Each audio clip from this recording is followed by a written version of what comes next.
নমস্কার বন্ধুরা, দেখেন আমি আছি এখন আমাদের পুঁইশাক খেতে। এই পুঁইশাক খেতে আমার হাতে দেখতে পাচ্ছেন একরকম শাক আছে।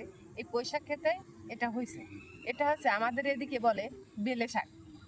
এই বেলে শাক এটা নাল নাল একটু, এগুলো ভেঙে হাতে একটু এ করলে এতে একটু নাল নাল আছে। তার জন্য এতে আমরা জানি যে যে সবজিতে নাল আছে তাতে প্রচুর পরিমাণে ক্যালসিয়াম আছে। আজকাল শোনেন অধিকাংশ লোকের যে দেহে ক্যালসিয়ামের ঘাটতি পড়েছে, কে হাড়ে হাড়ে ক্যালসিয়াম কমে গেছে।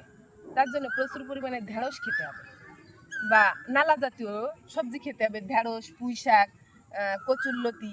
আর সেই সঙ্গে এইটাই কিন্তু আমাদের খাওয়া উচিত। আর এতে প্রচুর পরিমাণে ক্যালসিয়াম আছে, তাছাড়া এতে প্রচুর পরিমাণে ভিটামিন সি আছে। এটা একটু টক জাতীয়, তার জন্য এতে প্রচুর পরিমাণে সিউ আছে। এটা সাধারণত এই বসন্ত ঋতুতেই দেখা যায়। এখন থেকে খেতে অন্য যে কোনো সবজি খেতে পাওয়া যায়, এটা আমাদের এদিকে হয়। আর জানেন সৃষ্টিকর্তা কিভাবে সৃষ্টি করেছেন?